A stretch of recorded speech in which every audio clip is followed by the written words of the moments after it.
fampaherezana atolotra ho an'izay mandalo fotoatsarotra rehetra mamsaya strass ho anao zay mitady ho kiby amin'ity fiainana ankehitriny ho anao zay bongon-dranomaso pavony lalovany fahoriana ho anao le mitady foana sy mba hoanina androany ho anao marary mafy ambony fandrinany hôpitaly dia nisoratako anao ty ampeniko andrafetako an'izay rehetra tazako amafako ndramaso rehetra eny amin'ny tava fa niaizy ny savy mba ho voatsilo le mazava ka niala ianao rehetra mba ho tonga tsikilalandafo ao anatinao ihany le fitonina fa mbola miafina ao anatinao misy toerana ho afandresena fa mbola takona mandra-piandro fiverena amin'ny fifalian'ny fonao mandra-piandro fiverena amin'ny fahasambaranao tena rafitra ho sanganasako mba ho tonga tanjaka ao an'ny olona rehetra mba ho tonga vatso amin'ny fisainana maro satria fiainana tsy mora fenoko teny mampahery anaty rap sy littérature marany fiaina amin'ny feny fantrana lahelo tomano many androany isainany zany foana neto antany tsarovy foana ny any aorina fa fiainana de mitoyatra ny abitsy tondra fifaliana azakivy am'izany zany marany fiaina amin'ny feny fantrana lahelo tomano many androany isainany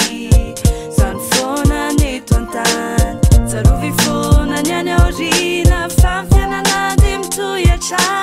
ny abitsy tondra fifaliana azakivy am'izany dia ositraniko ny fonao ho tolorako fifaliana ositraniko ny vatanao satria ny teny mananjina miaraka amin'ny vombolana maro sy ny sariteny rehetra amafako ny sorosorotsaina mbana lavitra ny eritreritra raha feny fitiavana ny tany dia ho foana treo ny fankalana dia ho foana ny ady an-trano dia ho foana ny fotoamanina ka ny fahendren'ny fahatsapana no hibaiko ny fanirina dia nialoko ny fitiavana ndray nialoko alofan'ny fisina na mitomany azy ianao aza manaiko resin'ny famozam-po aza mandresy lahatra ny fonao mba ampitombony ratrany fanamafy aza nitrakitraky sy ateraky ny fiainana ankehitriny dia ampangino ny ranomaso raha mampitombo ny fijaliny avelao ny olana rehetra ho avy anatanteraka ny filany avelao ny etraketraka anjakazaka trany fa na ho avy akakeriny foana aza ny fasany dia ny fanavovonjy tsy ho voateliny miaraka amin'ny vatany